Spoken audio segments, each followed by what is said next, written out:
Assalamualaikum warahmatullahi wabarakatuh. Perkenalkan, saya Ardi Fajriansyah dari jurusan Pendidikan Agama Islam. Di sini saya ingin menjelaskan sedikit menerjemah dari kitab Mawa'idul Uswuriyah, sekaligus sedikit menjelaskan tentang nahu sorof yang ada di dalamnya. Di sini saya ingin menjelaskan Mawa'idul Uswuriyah dari darsul awal atau dari hadis kedua kita membacakan kitab Uswuriyah.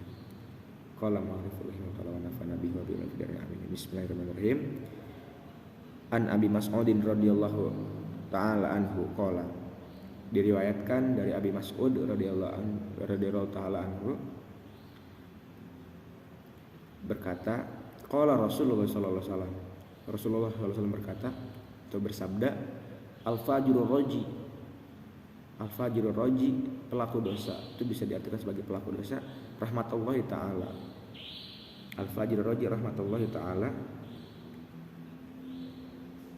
pelaku dosa yang mengharapkan rahmat Allah ta'ala. Aqrabu ilallah, aqrabu itu lebih dekat, ilallah kepada Allah, minal ibadil mukniti, dari ahli ibadah yang memutus rahmat.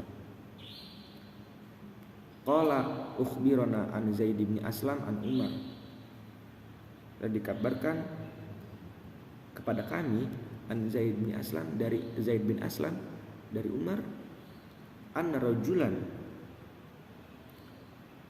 bahwasanya ada seseorang laki-laki, kana fil umamil madiyah, pada umat terdahulu, yajtahidu fil ibadah, dia bersungguh-sungguh fil ibadah, dalam ibadahnya, wa yashaddidu, dan bersikeras, bersikukuh, ataupun bisa diartikan juga bersungguh-sungguh dalam ibadahnya, ala nafsihi, untuk dirinya sendiri, wa yaqnutun nasi, dan tetapi dia memutus orang-orang, min rahmatillahi ta'ala, dari rahmat Allah subhanahu wa ta'ala.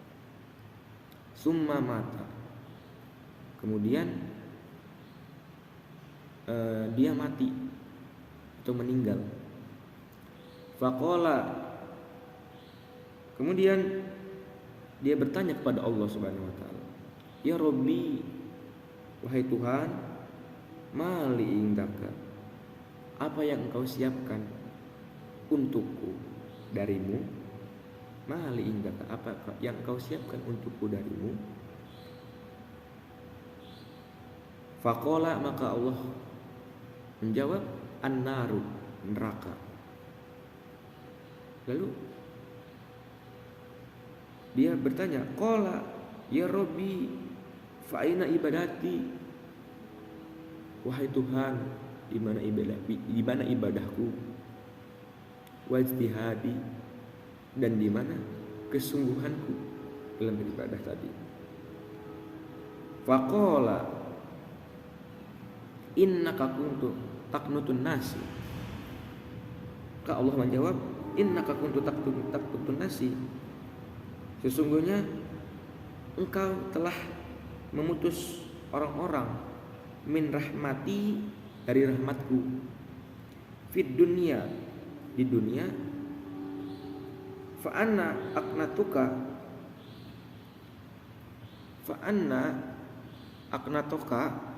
maka pada hari ini,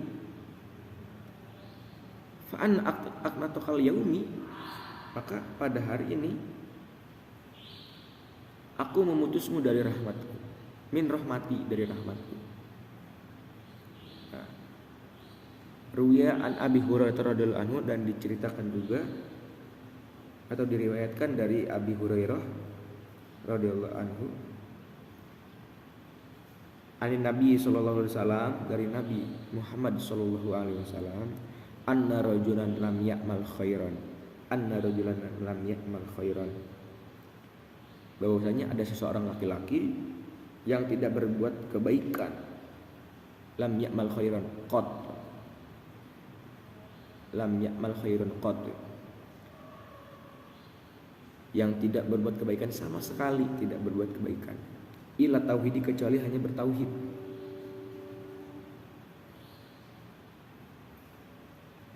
Falamma hadarahul mauti,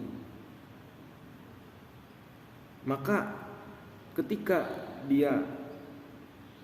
maut mendatanginya, qala li ahlihi, dan berkata kepada keluarganya, idza anna mutta fahrukuni bin nari, idza anna mutta, apabila aku telah mati, fahrukuni, bakarlah aku, bin nari, dengan api, tad'uni Ramadan, tad'uni Ramadan, hatta tad'uni Ramadan, hingga menjadi abu. Summa duruni fil bahri, summa duruni, kemudian berlayarlah aku, fil bahri, di lautan, fi yaumin rihin, faf'alu, pada hari yang banyak angin. Jadi abu tersebut dibawa berlayar pada hari yang banyak angin. Fa idza huwa, maka setelah keluarganya itu melaksanakan apa yang diperintahkan oleh seseorang tadi, fi qabdatillahi ta'ala, tiba-tiba dia berada dalam genggaman ataupun berada dalam sisi Allah, berada di sisi Allah Subhanahu wa taala. Qala Allah bertanya kepada seseorang tadi, ma hamalaka ala ma fa'alta, apa yang membuatmu melakukan itu dan apa yang telah kau lakukan. Qala, lalu dia menjawab dari pertanyaan Allah tadi, mukhafatuka faghfara lahu biha wa huwa lam ya'mal khairan qad. Dia menjawab, mukhafatuka, ketakutan kepadamu, faghfara lahu, kemudian Allah mengampuninya, sebab hal tersebut, faghfara lahu biha wa huwa lam ya'mal khairan, sebab hal tersebut, biha wa huwa lam ya'mal khairan faqat, wa huwa lam ya'mal khairan qat, padahal dia tidak melakukan sesuatu kebaikan apapun, illa tauhidi, kecuali hanya bertauhid. Jadi Allah mengampuninya sebab dia hanya bertauhid kepada Allah tanpa melakukan perbuatan baik sedikit pun. Wa ala hada hikayatun,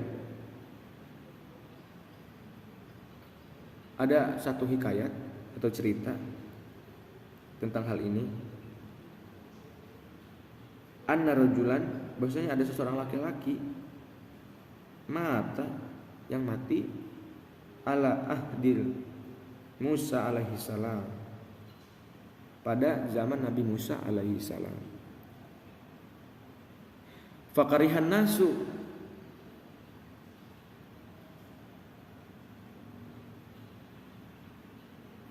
orang-orang pun tidak suka,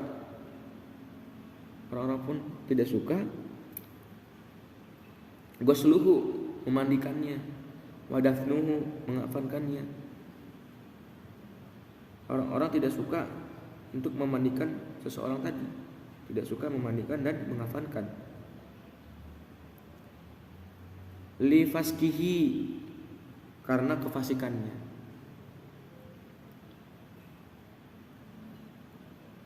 Fa akhaduhu birijlihi wa taruhu fil mazbalati.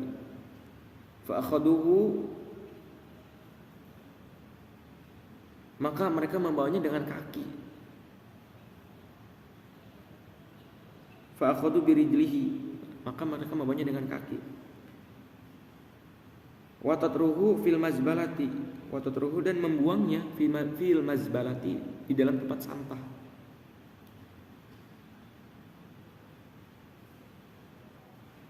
Fa auha Allah Ta'ala ila Musa alaihi salam, maka kemudian Allah Subhanahu wa taala mewahyukan kepada Nabi Musa. Wa qala ya Musa alaihi salam, Allah berfirman, wahai Musa alaihi salam, mata rajulun fil mahalatin fulanin.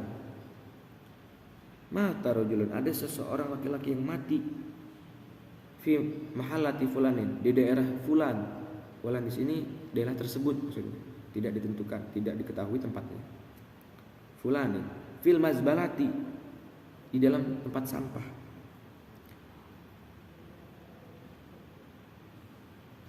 Wa huwa waliyun min auliyai, dia adalah seorang wali dari para wali-waliku. Jadi dia adalah sebagian dari walinya Allah yang dibuang ke sampah, ke tempat sampah tadi. Walam yagsiluhu walam yakfinuhu walam yadfanuhu.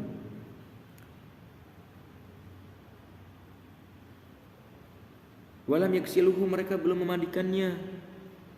Walam yakfinuhu, mereka belum mengkafaninya. Walam yadfanuhu, mereka belum menguburkannya. Fadhhab anta fagsilhu.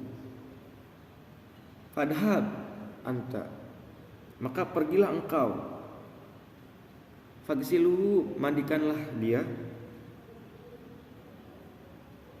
Waqafinhu, dan kafanilah dia. Wasali alaihi wadafnahu, salatkanlah dan kuburkanlah dia. Faja'a Musa alaihi salam, maka datanglah Nabi Musa alaihi salam ila tilka mahallati,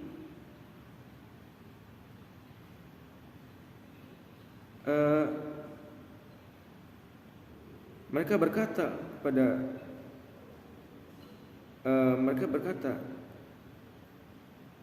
Nabi Musa datang ke tempat tersebut dan menanyakan tentang mayit tersebut kepada mereka. Jadi ila tilka mahalati wa sa'aluhum anil mayit, dan menanyakan tentang mayit tersebut. Faqalu lahu mata. Faqalu, mereka berkata kepada beliau, mata rajulan fi sifatin kadza wa kadza, telah mati seseorang laki-laki dengan sifat begini begitu. Wa innahu kana fasikon, dan sesungguhnya dia adalah seorang yang fasik. Mu'linan, orang yang fasik yang nyata. Faqala aina makanuhu, kemudian Nabi Musa bertanya kepada warga yang ada di situ, aina makanuhu, di mana tempatnya? Fa inna Allah Ta'ala auha ilayya li ajlihi, maka karena sesungguhnya Allah Subhanahu wa taala telah mewahyukan kepadaku, mewahyukan kepada Nabi Musa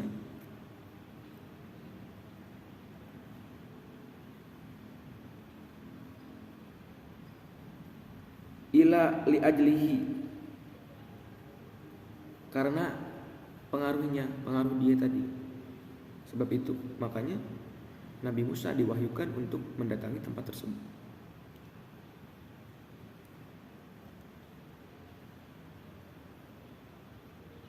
Qala fa'lamuni makanuhu, Nabi Musa berkata, beritahu, fa'lamuni, beritahukan kepadaku, makanuhu, tempatnya.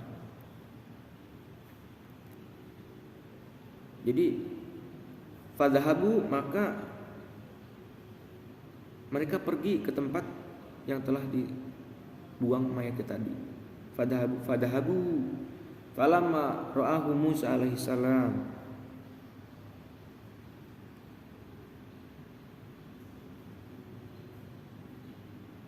ketika Nabi Musa melihatnya dalam keadaan terbuang,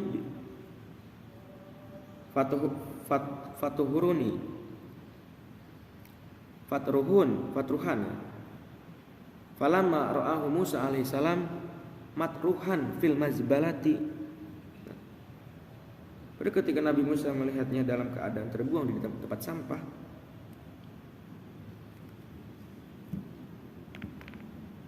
dan orang lanjut wa akhbarun nasu, dan orang mengabarinya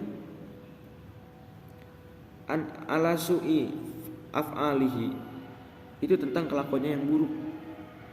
Jadi masyarakat kampung di situ menganggap bahwa seseorang tadi berkelakuan buruk atau jelek, makanya menganggap bahwa seseorang tadi fasik, padahal nyatanya seseorang tadi adalah wali Allah. Naja Musa rabbahu, Nabi Musa bermunajat kepada Allah Subhanahu wa taala. Naja Musa, Nabi Musa bermunajat rabbahu kepada Tuhannya, pada Allah Subhanahu wa taala. Faqala ilahi amartani, Nabi Musa berkata, wahai Tuhanku, ilahi, wahai Tuhanku, amartani, engkau menyuruhku, fad bidafnihi, menyuruhku menguburkannya, wassalati alaihi, dan mensolatinya, wa qaumihi, sedangkan kaumnya yashhaduna alaihi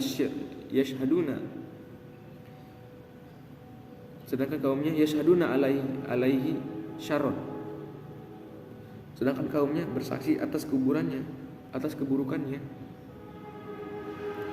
Fa anta a'lam minhum, maka engkaulah lebih mengetahui daripada mereka. Minhum bisana'i wa takbihi, maka engkau lebih mengetahui daripada mereka dengan bisana'i wa takbihi, dengan segenap pujian dan celaan. Fa'auha Allah Ta'ala ilahi ya Musa, maka Allah Subhanahu wa taala mewahyukan kepada Nabi Musa, ya Musa, sadaqa qaumuhu fi man haqau, wahai Musa, sadaqa qaumuhu, kaumnya benar, fi ma haqau anhu, pada apa yang telah mereka ceritakan, haqau yang ceritakan, anhu kepada engkau, min su'i a'malihi, tentang kelakuan buruknya, min su'i tentang kelakuan a'mali, perbuatan yang jelek tadi.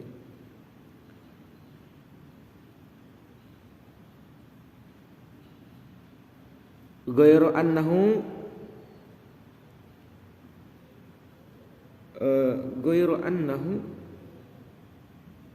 jadi di sini diceritakan bahwa yang diceritakan oleh kaumnya tadi itu benar-benar terjadi, karena seseorang tadi itu benar-benar melakukan perbuatan yang sangat jelek, yang tidak disukai oleh kaumnya. Ghairu annahu, tetapi di sini hanya saja dia memohon, ghairu annahu, tetapi dia memohon pertolongan kepadaku. Ghairu annahu tasfa'u ila indi.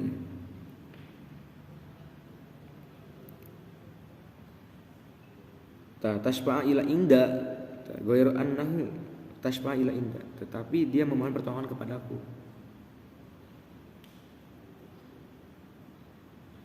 Saat kematiannya, wafati'i bisalasati asya'a,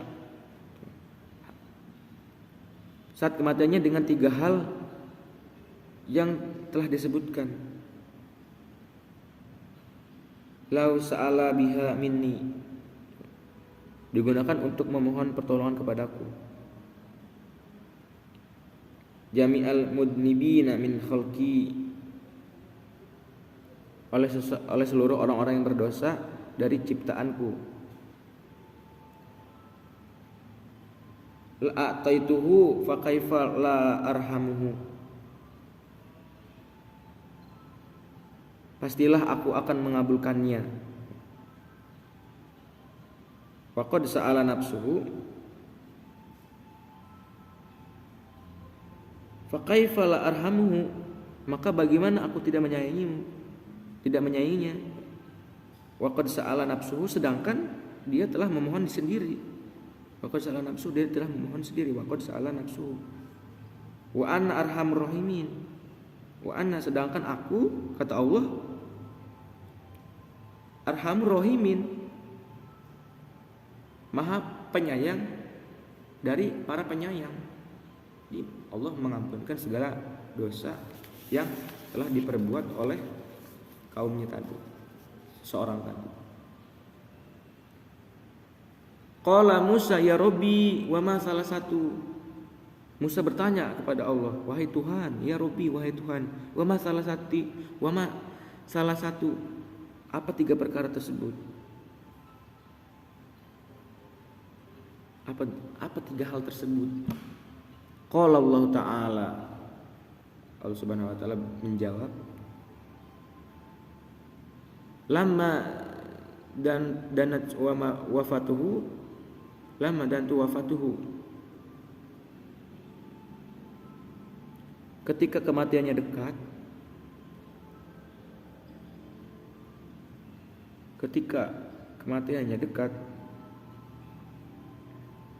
dia berkata, ya Rabbi anta ta'allamu minni. Ya Rabbi, wahai Tuhan, anta ta'allamu, engkau lebih mengetahui dariku. Anta ta'allamu minni, engkau lebih mengetahui dariku. Inni kuntur taqibu, bahwa sesungguhnya aku telah melakukan banyak maksiat. Inni kuntu tartibul ma'asi, aku telah melakukan banyak maksiat. Wa kuntu akrahul maksiati, wa kuntu, sedangkan aku membenci maksiat tersebut. Wa kuntu akrahul maksiati, aku membenci maksiat tersebut. Fi qalbi lakin ijtama'a fi salasati hisolin. Jadi membenci maksiat tersebut dalam hatiku, fi qalbi, tetapi lakin ijtama'a fi salasati hisolin, aku melakukan maksiat dengan membenci maksiat tersebut dalam hati. Bahwa pertama ada tiga, hatta irtikabil ma'asai ma'akarahatil maksiati fi qalbi. Nah, tadi itu ya, aku melakukan maksiat tersebut, aku membenci maksiat tersebut dalam hatiku, tapi ada tiga hal yang membuat aku melakukan maksiat dengan membenci maksiat tersebut dalam hatiku. Awaluha huwa nafsu. Tiga hal tersebut adalah, yang pertama hawa nafsu, warafiqus su'i, teman yang buruk, wa iblis laknatullah, dan iblis yang dilaknat Allah, wa laknatullah alaihi, wa hadi salasatil qatni. Tiga hal ini menjatuhkanku fil maksiati, dalam maksiat. Fa innaka ta'lamu minni, maka sesungguhnya engkau ta'lamu minni, lebih mengetahui daripada aku. Ma aqulu faghfirli, tentang apa yang aku katakan, faghfirli, maka ampunilah aku. Wasaniyatu, dan perkara atau hal yang kedua, wasaniyatu yang kedua, dia berkata kepada Allah, qala ya Rabbi innaka ta'lamu bi irtikabu. Wahai Tuhan, ya Rabbi, innaka sesungguhnya engkau ta'lamu bi anni, mengetahui bahwa aku telah melakukan bi irtikabil ma'asi, banyak maksiat. Wa kana maqami ma'al faskiti, wa kana maqami ma'al fusaqati, dan tempatku bersama orang-orang fasik. Dia sudah memohon kepada Allah. Wa kana maqamil ma'al fasik, dan tempatku bersama orang-orang yang fasik. Walakin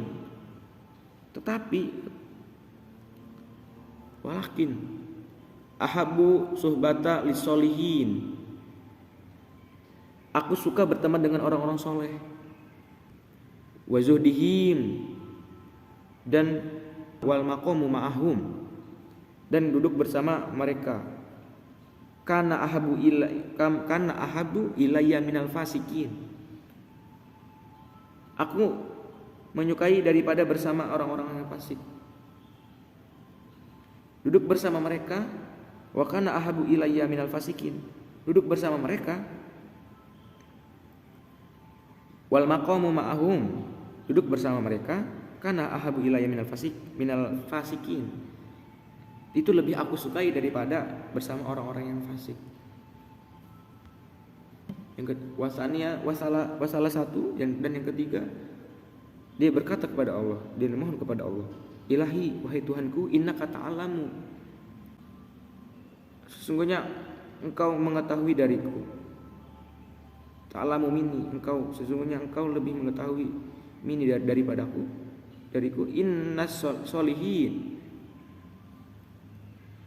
Inna solihina,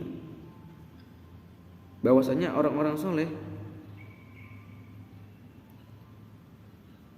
kanu ahabu ilayya minal fasikin,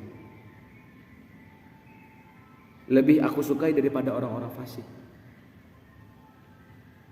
Hatta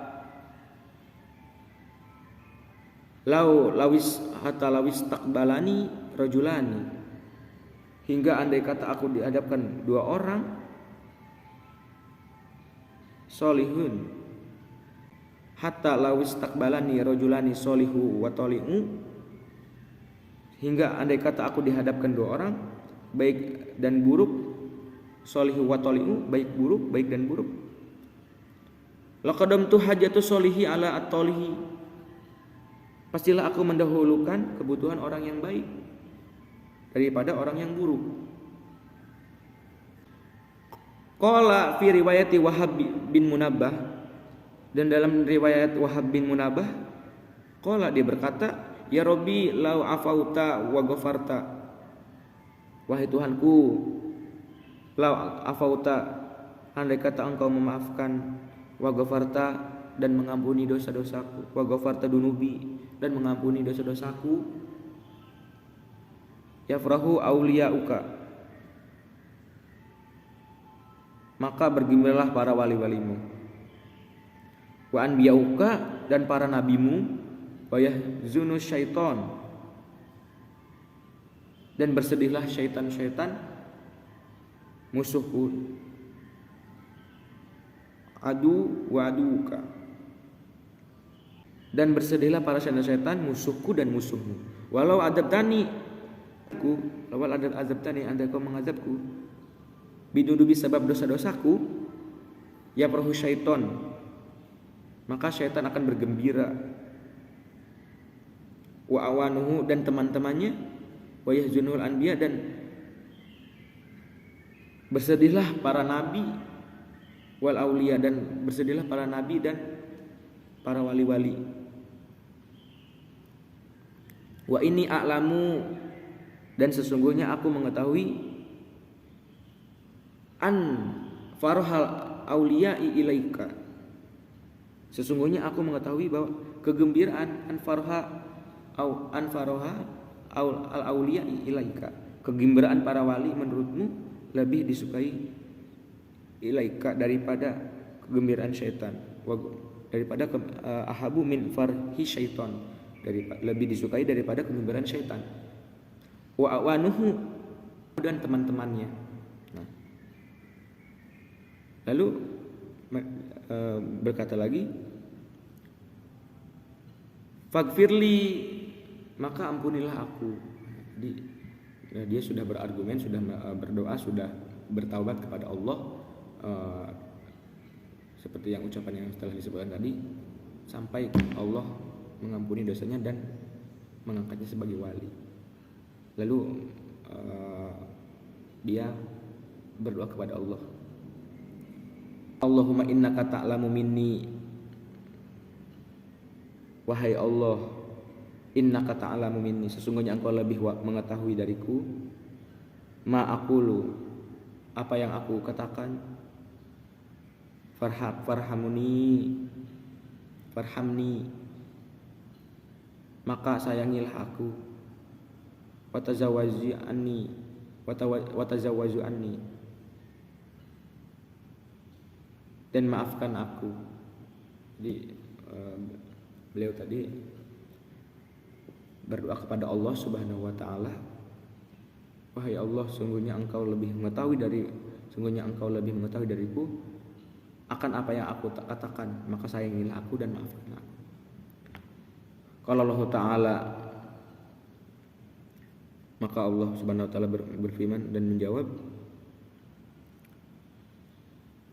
farahmatahu wa ghafartu lahu, aku sayangi, farahmatahu, aku sayangi, wa ghafartu lahu, aku ampuni, wa tazawwajtu anhu, dan aku maafkan, fa inni raufur rahim, karena aku sesungguhnya aku Maha Pemurah lagi Maha Penyayang. Liman aqara bidanbi. Nah, jadi seburuk-buruknya kita, apabila kita sudah bertobat, pasti Allah ini mengampuninya. Ya. Liman aqara bidanbi baina yaday wa hada. Baina yaday. Liman aqara bidanbi baina yadayya. Khususnya kepada orang yang mengakui dosa kepadaku. Wa hada aqra bidanbi faghfartu lahu. Dan orang ini mengakui dosa-dosa, maka aku mengampuninya. Faghfartu lahu, maka aku mengampuninya. Wa tazawwajtu anhu, dan memaafkannya.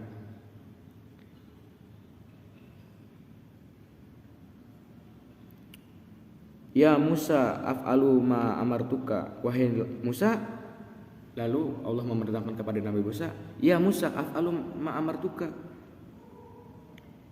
wahai Nabi Musa, lakukan apa yang telah aku perintahkan kepadamu. Fa inni aghfir bi rahmatihi, karena aku mengampuni dengan kehormatannya. Liman sholli ala janazatihi, untuk orang yang mensolati jenazahnya, karena aku mengampuni dengan kehormatannya untuk orang yang mensolati jenazahnya.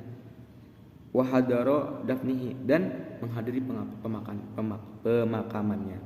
Jadi bisa disimpulkan bahwa dari hadis kedua ini kita bisa mempelajari bahwa orang yang ahli ibadah, orang yang paling rajin ibadah, tetapi dia memutus rahmat Allah, tidak memiliki hati yang teguh kepada Allah, itu tidak Allah sukai. Tetapi Allah menyukai orang-orang yang walaupun dia pelaku dosa, baik dosa besar maupun dosa kecil, apabila di akhir hayatnya ataupun dia masih bisa bertaubat kepada Allah Subhanahu wa taala, maka pasti diampuni Allah Subhanahu. Jadi di cerita ini diceritakan ada beberapa kisah ataupun dari riwayat-riwayat yang telah disebutkan tadi. Seseorang ini tidak ahli ibadah, namun tidak memutus rahmat Allah, namun meyakinkan bahwa Allah Subhanahu wa taala Maha Pengampun dan Maha Pemaaf. Makanya dari itu Allah mengampuninya atas karena melakukan ampunannya kepada Allah tadi, karena Allah Maha Pengasih dan Maha Penyayang. Arhamur Rahimin, Allah Maha Penyayang dari para penyayang. Jadi untuk itu semuanya di sini kita harus bisa semaksimal mungkin tidak berputus asa kepada Allah, kepada rahmat Allah, karena kita harus yakin bahwa rahmat Allah itu ada dan tidak akan pernah punah walaupun ibadah kita masih belum sempurna. Sekarang kita lanjut ke penjelasan nahwu sorof, yaitu menjelaskan tentang jumlah ismiyah atau mubtada dan khobar. Apa sih mubtada dan khobar itu? Ya, mubtada adalah mubtada secara bahasa itu berasal dari kata bahasa Arab, yaitu ibtada yabtadi'u. Nah, khobar juga berasal dari bahasa Arab. Selanjutnya, secara terminologi atau menurut ulama nahwu, mubtada adalah al-mubtada'u wal ismul marfu'ul ari anil awamilil lafdiyati. Nah, mubtada adalah isim yang diropakan, yang sepi dari amil bangsa lafad atau amil lafdi. Nah, jadi mubtada secara garis besarnya itu amil yang diropakan. Nah, yang selanjutnya khobar. Apa sih khobar? Nah, khobar itu adalah menurut ulama nahwu ialah al-khobaru wal ismul marfu'u al-musnadu ilaih. Nah, isim yang diropakan, yang disandarkan kepada mubtada. Jadi setiap ada mubtada pasti ada khobar, setiap ada khobar pasti ada setiap ada mubtada pasti ada khobar. Nah, begitupun sebaliknya. Jadi bisa juga mubtada ini berubah bukan menjadi mubtada khobar, melainkan menjadi salah satu dari ataupun kemasukan dari amil nawasih. Nah, itu barusan tidak bisa disebut menjadi mubtada khobar, kan mubtada ataupun isim dan khobar. Nah, seperti itu. Tapi secara hakikatnya itu mubtada dan khobar, hanya saja kemasukan amil nawasih. Begitu. Selanjutnya contoh dari mubtada khobar ialah Zaidun qaimun. Lafaz Zaidun itu menjadi khobar, lafaz qaimun dan lafaz Zaidun menjadi mubtada, dan lafaz qaimun menjadi khobar.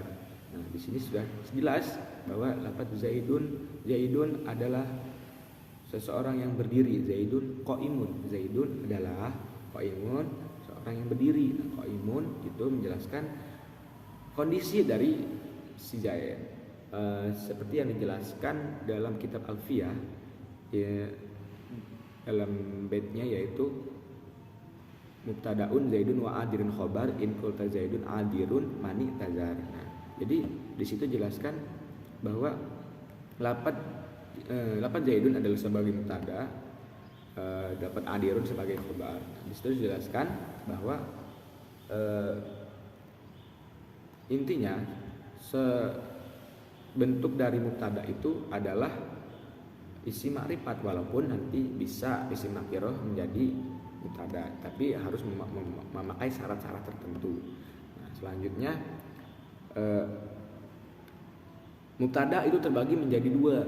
Yang pertama yaitu mubtada isim dhohir dan mubtada isim dhamir. Nah, mubtada isim dhohir bagaimana contohnya?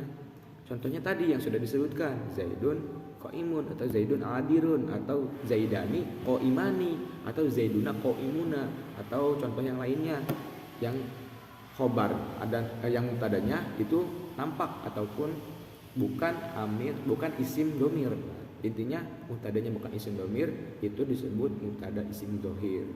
Nah, selanjutnya yaitu mubtada yang terbentuk dari isim dhamir. Nah, di sini yaitu ada 12 karena ada persamaan dari isim dhamir, makanya disebutnya 12. Nah, contohnya seperti ana qaimun, saya sedang berduduk. Nah, ana qaimun. Nah, ana itu sebagai mubtada, qaimun sebagai khobar. Jadi bisa isim dhamir menjadi khobar gitu.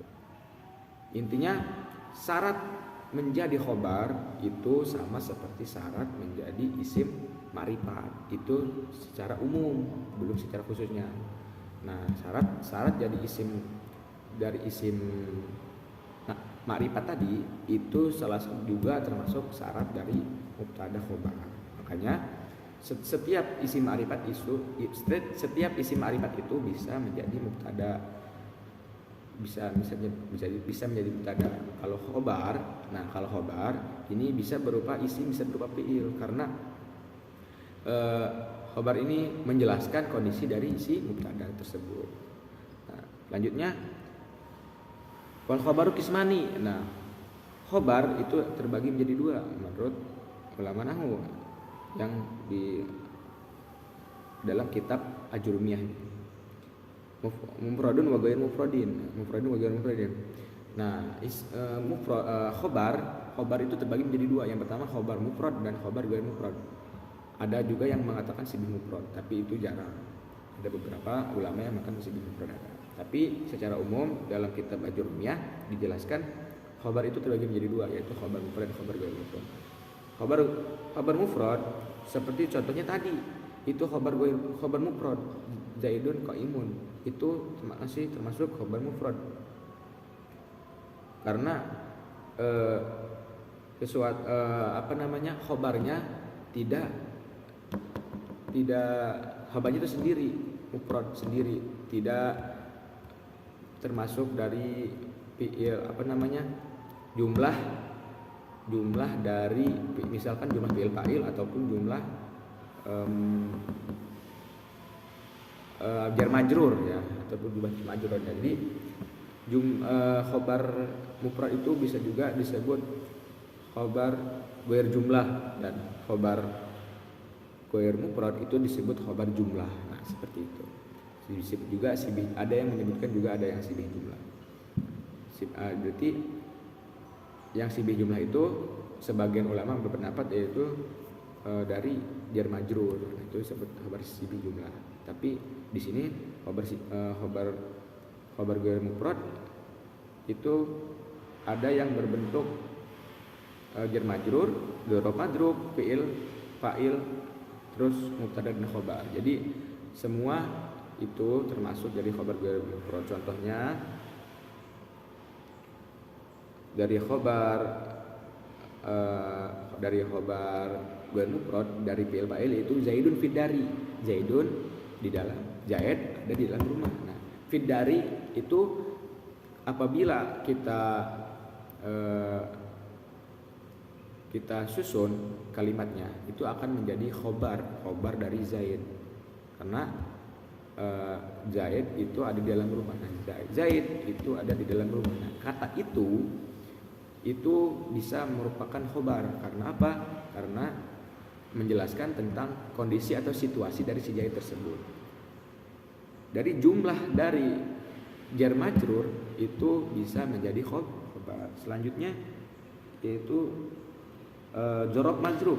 Dzaraf itu zaman, dzaraf zaman atau dzaraf makan.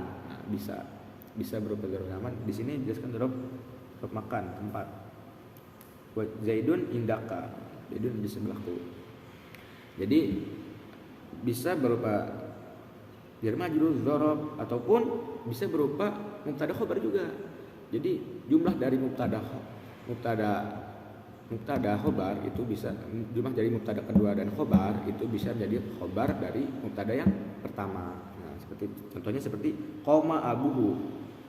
Qoma jadi Zaidun qoma abuhu. Nah, Zaid menjadi mubtada pertama, qoma jadi mubtada kedua, abuhu itu menjadi khobar pertama, dan abuhunya di jumlah menjadi khobar, jadi khobar pertama. Nah, abuhu yang pertama itu jadi khobar pertama dan jadi khobar kedua, koma abuhu itu bisa dijumlahkan, bisa menjadi khobar pertama. Intinya mubtada dan khobar itu bisa dijadikan khobar pertama. Seperti itu ya. Mungkin hanya itu penjelasan dari saya untuk nahwu sorofnya. Mungkin untuk penjelasan lebih dalamnya nanti bisa kita belajar lebih dalam lagi di kelas. Dan sebelumnya saya berterima kasih kepada Pak Gilang selaku dosen dari mata kuliah Qiratul Kutub yang telah memberikan waktu kepada saya untuk bisa menjelaskan tentang nahwu sorof ini, baik itu dari kitab Usburiah tadi maupun tentang alatnya atau nahu sorobnya. Terima kasih. Saya akhiri, wallahu muwaffiq ila aqwamit thoriq. Wassalamualaikum warahmatullahi wabarakatuh.